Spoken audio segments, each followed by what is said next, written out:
8 शहरों को आज स्वच्छता अवार्ड मिलेगा। दिल्ली में एक समारोह में राष्ट्रपति द्रौपदी मुर्मू इस पुरस्कार से सम्मानित करेंगी। 3 साल से लगातार जिनका प्रदर्शन बेहतरीन है यानी श्रेष्ठ है, उन शहरों को सुपर लीग श्रेणी में रखा गया है। किसी तरह का कोई कंफ्यूजन हमारे दर्शकों में ना रहे, इसलिए मैं एक एक करके बता रहा हूं। 3 साल से जिनका श्रेष्ठ प्रदर्शन है, उन शहरों को सुपर लीग की श्रेणी में रखा है।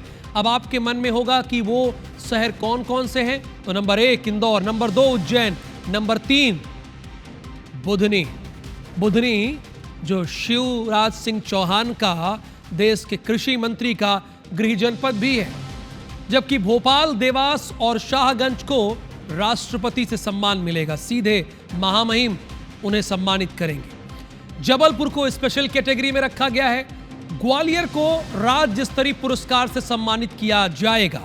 अब जैसे ही यह खबर फ्लैश हुई कि ग्वालियर को राज्य स्तरीय पुरस्कार से सम्मानित किया जाएगा, तो दर्शकों के मन में एक सवाल उमड़ने लगा। उनके जहन में एक सवाल घूमने लगा कि अभी कुछ दिनों पहले ही तो हमने देखा था ग्वालियर की जर्जर सड़कें, ग्वालियर की सड़कों में गड्ढा, फिर ग्वालियर को कैसे पुरस्कार मिल गया, वो कैसे राज्य स्तरीय पुरस्कार पा सकता है। तो मैं अपने दर्शकों को बताना चाहूंगा, ये केंद्र सरकार पुरस्कार देती है और ये 1 साल पहले का पुरस्कार है। हो सकता है कि अगर यही स्थिति ग्वालियर की रही तो आने वाले वर्ष में इस पुरस्कार से भी वंचित हो जाएगा। और अब बात होगी छत्तीसगढ़ की। राष्ट्रीय स्वच्छता सर्वेक्षण 2024 के लिए छत्तीसगढ़ के नगरीय निकायों को भी अवार्ड मिलने वाला है। इसमें कौन कौन से शहर हैं तो नोट कीजिए। बिलासपुर, अगर आप बिलासपुर के हैं तो आपके चेहरे पर स्माइल कहाँ है, आनी चाहिए। अगर आप कुम्हारी के हैं तो आपके चेहरे पर फिर भी स्माइल आनी चाहिए। अगर आप बिल्हा के रहने वाले हैं तो और भी मुस्कुराइए। अगर रायपुर के रहने वाले हैं तो भी मुस्कुरा सकते हैं। क्यों? इसलिए क्योंकि केंद्रीय आवासन और शहरी कार्य मंत्रालय ने मिनिस्ट्रियल अवार्ड दिया है। हालांकि राष्ट्रपति से अवार्ड तो नहीं मिलेगा, लेकिन कम से कम मिनिस्ट्रियल अवार्ड तो मिलेगा। सुपर स्वच्छता लीग में अंबिकापुर, पाटन, विश्रामपुर का नाम भी इसमें आप जोड़ लीजिए। तो हमने आपको बताया कि मध्य प्रदेश और छत्तीसगढ़ के वो कौन कौन से शहर हैं जिन्होंने बेहतरीन प्रदर्शन किया है, स्वच्छता के लिहाज से अव्वल प्रदर्शन किया है। अब जो शहर रह गए हैं, जिन शहरों को ये पुरस्कार नहीं मिला है, वहाँ के नागरिकों की पूरी जिम्मेदारी है, वहाँ की नगर पालिका, नगर निगम की पूरी जिम्मेदारी है कि आने वाले वर्ष में उनका शहर भी इस श्रेणी में भी हो। उनके रिपोर्टर से भी हम लाइव बातचीत करें, जैसे अभी अभिषेक सोनी से मैं बातचीत करूंगा, जैसे मैं इंद्रेश सूर्यवंशी से बात करूंगा, जैसे नितेश गुप्ता से मैं बात करूंगा, ऐसे बालोदा बाजार के रिपोर्टर से भी तो बात करना चाहेंगे, ऐसे जबलपुर के रिपोर्टर से तो बात होनी चाहिए। तो उनका प्रदर्शन अभी उतना अच्छा नहीं है, आने वाले समय में रहेगा तो जरूर बात की जाएगी। लेकिन नितेश गुप्ता से मैं शुरुआत करता हूं, विश्रामपुर से हमारे साथ जुड़े हुए हैं। नितेश, जो बीता हुआ साल है, स्वच्छता के लिहाज से विश्रामपुर ने वाकई एक बेहतरीन काम किया होगा, तभी उसे ये पुरस्कार मिल रहा है। ऐसा उन्होंने क्या काम किया, वहाँ की नगर पालिका ने, वहाँ के जनप्रतिनिधियों ने क्या कार्य किया, उसके बारे में हमें बताइए। और किस पुरस्कार से नवाजा जा रहा है, ये भी हमारे दर्शकों को बताइए आप। बिल्कुल, देखिए, स्वच्छता सर्वेक्षण 2024-25 में विश्रामपुर ने एक शानदार प्रदर्शन किया और भारत में अपनी एक अलग पहचान बनाई है। तो 20,000 से अधिक की आबादी वाला ये इलाका है, जहां पे स्वच्छता दीदियों का जो मेहनत है वो रंग लाया है कि आज उन्हें अवार्ड मिलेगा। सुपर स्वच्छता लीग में चयन हुआ है, तो कहीं ना कहीं जो विश्रामपुर को आज अवार्ड मिलने वाला है। तो आज का जो दिन है ऐतिहासिक है। तो जो स्वच्छता दीदियों का जो मेहनत है, लगातार साफ सफाई, और आम जन और साथ ही जो जनप्रतिनिधि हैं जो जागरूक थे, पूरी साफ सफाई के साथ वहां पर रहते थे, तो यही वजह है कि आज जो सुपर स्वच्छता लीग के श्रेणी में विश्रामपुर को चयनित किया गया है। तो कहीं ना कहीं जो आज लोगों में उत्साह देखने को मिल रहा है और जो स्वच्छता दीदी है उनमें भी खुशी देखने को मिल रही है। जी, तो खुशी तो होनी चाहिए, है ना, खुशी तो होनी चाहिए। इंद्रेश सूर्यवंशी, उज्जैन क्या ये पिछले साल उन्होंने ऐसा क्या कार्य किया, उनके नागरिकों ने, नगर निगम ने, उनका कौन सा ऐसा अभूतपूर्व कार्य रहा जिससे दूसरे शहर भी प्रेरणा लें? इसके बारे में हमारे दर्शकों को बताइए। और किस श्रेणी में पुरस्कार मिल रहा है मैंने अपने दर्शकों को बताया, लेकिन एक बार आप भी बता दीजिए, आप उज्जैन के हैं, उज्जैन वासियों के चेहरे पर मुस्कुराहट आ जाए।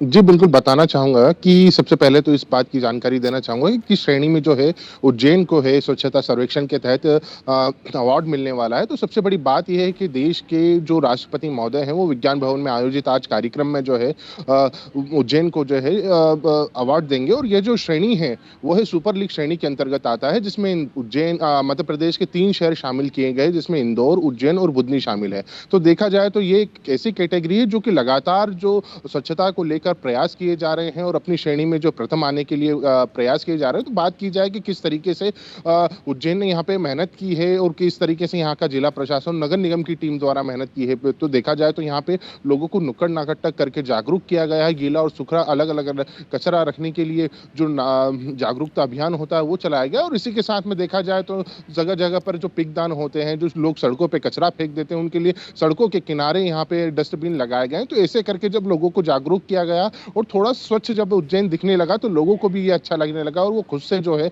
इस तरह की जो गाइडलाइन है वो फॉलो करने लगे। तो जगह जगह गंदगी नहीं कर रहे हैं, जगह जगह थूक नहीं रहे हैं। तो ऐसे में जब सर्वेक्षण की टीम जब उज्जैन आती है और वो ये सारी चीजें देखती हैं तो बनी सी बात है ऐसे में उज्जैन को पुरस्कार मिलना एक लाजिम है। तो इसी बात को ध्यान में रखते हुए जो आज देश के राष्ट्रपति महामहिम द्रौपदी मुर्मू द्वारा जो विज्ञान भवन में आयोजित कार्यक्रम में स्वच्छता मिशन के तहत जो कार्यक्रम होने वाला है, तो उसमें जो दूसरा पुरस्कार जो है उज्जैन को मिलने वाला है। तो उज्जैन की जो श्रेणी है वो देखा जाए तो 10 लाख तक की आबादी में जो शहर आते हैं तो उसमें उज्जैन जो है सबसे नंबर 1 आया है। तो उसी को ध्यान में रखते हुए आज जो है महामहिम द्वारा जो है उज्जैन को पुरस्कृत किया जाएगा। और इस पुरस्कार के लिए जो है उज्जैन के महापौर सहित निगम आयुक्त जो है दिल्ली के लिए रवाना हो चुके हैं और वो देखा जाए तो दिल्ली पहुंच भी चुके होंगे, क्योंकि कार्यक्रम अभी थोड़ी देर बाद होने जाना है। तो इस वजह से जो यहाँ पे उज्जैन के शहर वासियों के लिए एक सौभाग्य की बात है कि इतने प्रयासों के बाद में, इतनी जागरूकता के बाद में आज यदि उनको पुरस्कार मिल रहा है तो ये उज्जैन की जनता के लिए सबसे बड़ी सौभाग्य की बात है। सुपर स्वच्छता लीग में अंबिकापुर का नाम आया है और अपने लिए गर्व की बात है। देखिए अभिषेक तुरंत हामी भर रहे हैं, खुश तो होंगे। अपना शहर साफ रहता है तो संवाददाता हो या आम नागरिक हो, जैसे अभिषेक के चेहरे पे मुस्कुराहट है वैसे आम लोगों के चेहरे पे मुस्कुराहट रहती है। तो अभिषेक बताइए, बतौर रिपोर्टर इन 1 साल में आपने क्या फील किया जो सुपर स्वच्छता लीग में आप अंबिकापुर का नाम देख रहे हैं? वो काम बताइए। पुरस्कार तो उनको राष्ट्रपति देंगी, मिलेगा, लेकिन क्या किया वो बतौर रिपोर्टर, क्या अनुभव रहा आपका? राहुल जी, आपने बिल्कुल ठीक कहा कि भले ही नगर निगम सम्मानित हो रहा हो, लेकिन एक नागरिक के तौर पे मेरे चेहरे पर भी मुस्कुराहट है और ऐसी ही मुस्कुराहट अंबिकापुर के रहने वाले तमाम उन लोगों के लिए चेहरे पर है जो अंबिकापुर में रहते हैं और स्वच्छता में अपनी भूमिका भी देते हैं। मैं आपको बता दूं कि अंबिकापुर लगातार कई सालों तक अपने जो स्वच्छता रैंकिंग के मामले में सर्वोच्च रहा था, लेकिन पिछले साल बहुत निराशा हाथ लगी थी और पहले पायदान से सीधे 27वें पायदान पे अंबिकापुर नगर निगम पहुंच गया था। इसको माना यह जा रहा था कि तमाम जो कवायदे थी वो रोक सी दी गई थी और यही कारण है कि अंबिकापुर नगर निगम जिससे उसकी पहचान होती थी वो उसमें पीछे रहा था। लेकिन इसके बाद से जैसे ही 27वें पायदान पर अंबिकापुर नगर निगम आया, उसके बाद से लगातार स्वच्छता के क्षेत्र में जो काम है वो किए गए। मैं आपको बता दूं कि अंबिकापुर में स्वच्छता दीदियों का जो कॉन्सेप्ट है वो सबसे पहले शुरू किया गया था। स्वच्छता दीदी आज भी यहाँ पर न सिर्फ कचरा इकट्ठा करती हैं बल्कि लाखों रुपए की कमाई भी कर रही हैं। इसके अलावा गार्बेज कैफे की शुरुआत की गई, जहाँ पर जो प्लास्टिक कचरा होता है उसको ले जाने के बाद भरपेट भोजन और नाश्ते की व्यवस्था की गई थी। इसके अलावा जो थे उनके सबसे बड़ा कार्य ये रहा था कि जो सामुदायिक अभिषेक इतना अच्छा बोल रहे थे, नेटवर्क चला गया। हम लोग बायोलॉजी में परजीवी तो सुने थे, लेकिन अभिषेक ने कहा स्वच्छता जीवी। देखिए यही वजह है कि 27वें नंबर पर जो अंबिकापुर था वो आज पहले नंबर पर है। तो बाकी शहर भी इससे प्रेरणा लें। अगर उनका नाम नहीं आया उनके शहर का, तो नगर पालिका, नगर निगम के साथ वो भी तो मेहनत करें, क्योंकि हमारी भी तो जिम्मेदारी है। थैंक यू सो मच आप तीनों का।